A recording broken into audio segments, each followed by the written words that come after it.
What's up mga kabuhay OFW, panibagong araw at panibagong vlog na naman tayo. At napansin nyo mga kabuhay OFW, andito ako sa loob ng compressor room.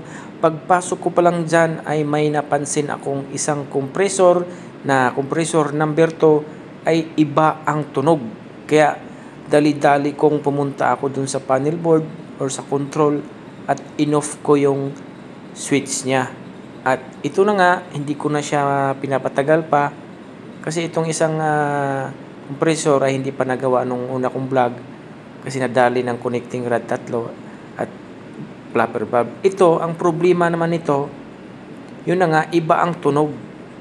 Kaya chinik ko yung continuity ng resistant ng winding natin. Wala naman siyang grounded, okay naman.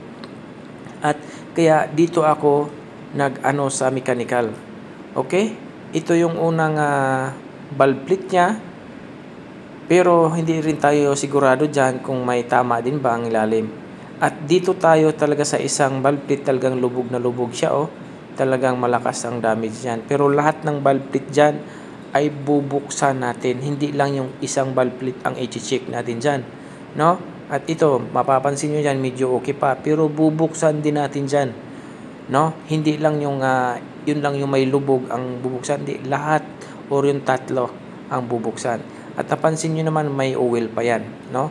Ang gagawin natin diyan, i-check natin yung connecting rod kung sasabay ba siya sa ikot o hindi. Kapag hindi yan sumasabay ay alam na.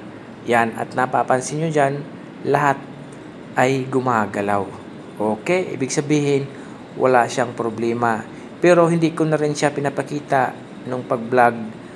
Ginamitan ko lang siya ng palad ko bawat ng piston kung malakas ba siya humigop, no? Talagang aanuhin mo yan kung maano ba talaga. Yan, yung 6 na yan ay okay naman siya.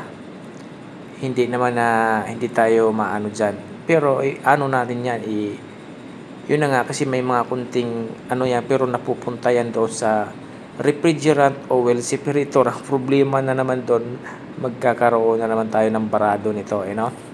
Kaya by the way, dito na tayo sa sa valve plate. Okay?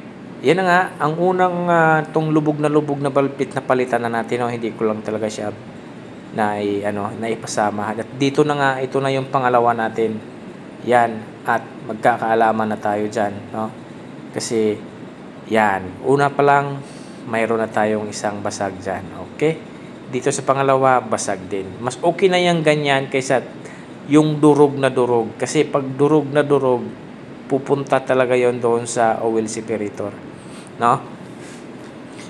Yan na. At magpapalit tayo ng mga medyo makapal. Kasi yung iba dyan medyo manipis na. May problema yan. Kunting na naman yan. Ganun ang mangyayari, no? Kapag napasukan ng maraming liquid. Okay? Yan na nga, ang gagawin natin dyan, siyempre papalitan natin, tapos ibabalik natin doon. Okay?